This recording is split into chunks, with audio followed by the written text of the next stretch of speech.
मैं ये तस्वीरें अपने दादाजी के पास ले गया और पूछा, ये कहाँ की हैं और इनमें कौन लोग हैं।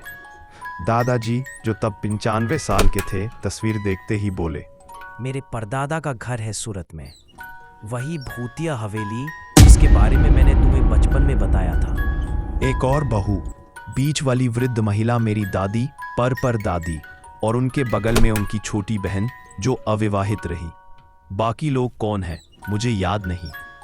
फिर उन्होंने दूसरी तस्वीर देखी और बोले, ये घर के दाईं तरफ का हिस्सा है। पीछे का आंगन और परिवार का कब्रिस्तान दिख रहा है।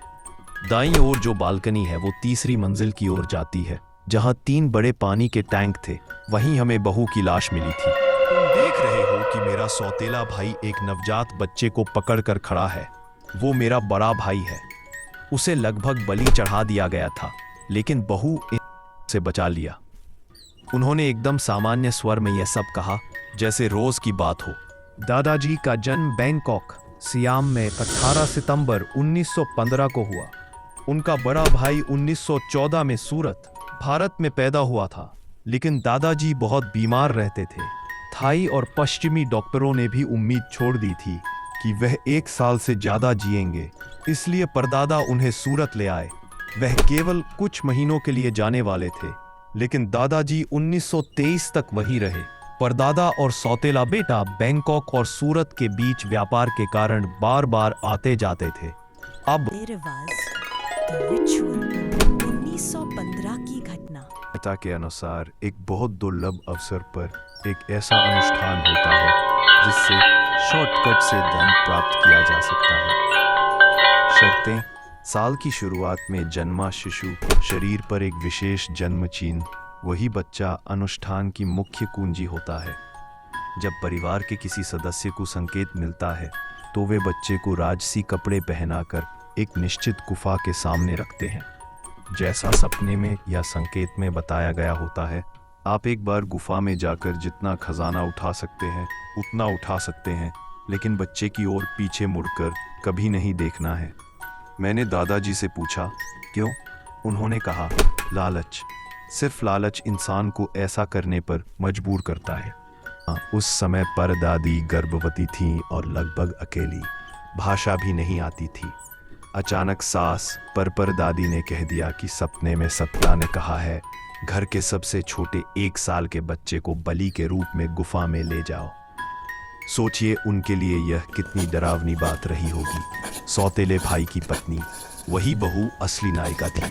उसी ने तारीख पता की और तुरंत परदादा को टेलीग्राम भेजा। अगर यह सिर्फ लोक कथा होती, परदादा कोई कदम नहीं उठाते, लेकिन वे तुरंत जहाज का टिकट लेकर सूरत लौट आए। माँ बेटे में भयानक झगड़ा हुआ और यहीं से परदादी को वह बहू मरते दम तक नापसंद रही। सूरत की हवेली में बड़ा होते हुए दादाजी जानते थे कि परदादी और बहू एक दूसरे को बिल्कुल पसंद नहीं करती। सब जानते थे क्यों, पर कोई बोलता नहीं था।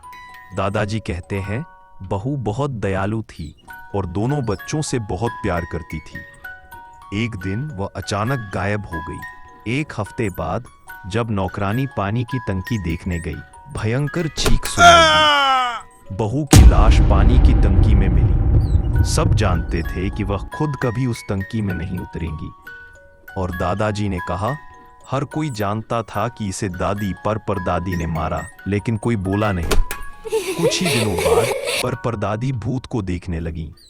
सीढ़ियों से बार बार गिरना और कहना कि बहू ने धक्का दिया, खाने की मेज पर बैठने से मना करना, वो मेरी टांगे खींच रही है।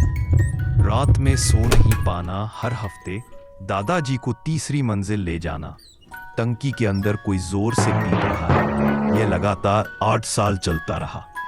आखिरकार 1923 की रात परदादी ने परिवार को बुलाकर कबूल किया कि उन्हीं ने बहू को मारा था, क्योंकि उसने अनुष्ठान रोक दिया था, और उसी रात थकान से उनकी मृत्यु हो गई। जिस बच्चे की बलि दी जानी थी वह अपने 90s तक जिया, और दादाजी, जिन्हें 1 वर्ष का भी नहीं जीना था, 101 वर्ष जिए। दादाजी कहते थे, भारत आश्चर्यों की भूमि है, जहां जादू, रिवाज, आत्माएं और जीवित लोक कथाएं सब मौजूद हैं। उन्हें वहां का बचपन बहुत याद आता था। और वे खुश थे कि मैंने ये पुरानी तस्वीरें ढूंढकर उन्हें दी। उन्होंने कहा कि इससे कई यादें वापस आ गईं।